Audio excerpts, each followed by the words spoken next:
atong banay gilangkuban sa nagkadaiyang kaliwatan gikan sa nagkalain-laing kanasuran.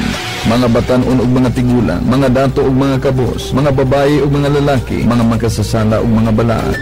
Ang atong banay milungtad ug midako sa paglabay sa daghang mga katuigan uban sa grasya sa Dios. Nakatukod kining daghang hospital aron pag-amuma sa mga masakiton. Nagtukod usab kita og daghang mga orphanage aron pagtabang sa mga kabos.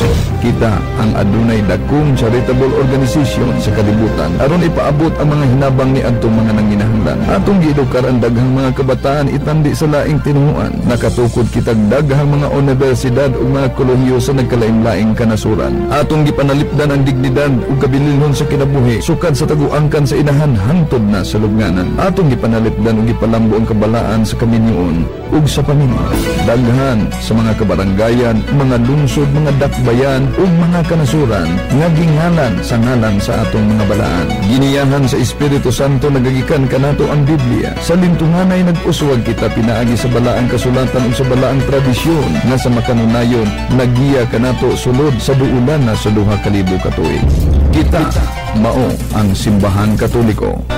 Musobra sa usa ka bilyon ang sakop sa atong pamilya nga nag-inambitnay sa maora nga mga sakramento sukad sa sayong Kristyanismo bisan sa mga nagkadaiyang pagpanlutos gikan sa pagsubang sa adlaw hangtod sa pagsalot niini. Gisaulog nato ang santos nga misa sa matag adlaw. Si Ginoong Hesukristo mismo ang sukaranan sa atong pagtuo ug mihimo kang San Pedro nga usa ka bato. Ikaw si Pedro, bato ug ibabaw ni ining bato tukuron ko ang akong iglesia. Sulod sa sa duha ka libo ka tuig, kita adunay dili mabugto nga linya sa Santo Papa gikan ni San Pedro nga nagagiya sa simbahang Katoliko uban sa gugma ug kamatuoran ni adtong naglibog ug nag-antos nga katiligban.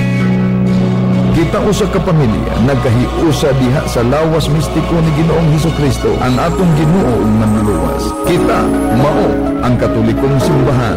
Gidapit namo kamo nga mahiusa niining balaang pamilya.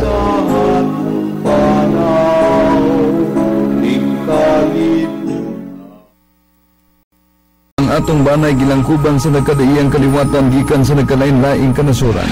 Mga batan-on ug mga tigulang, mga dato ug mga kabos, mga babayi ug mga lalaki, mga makasasala ug mga balaan. Ang atong banay milungtad ug midako sa paglabay sa daghang mga katuigan uban sa grasya sa Dios. Nakatukod kining daghang hospital aron pag-amuma sa mga masakiton. Nagtukod usab kita og daghang mga orphanage aron pagtabang sa mga kabos.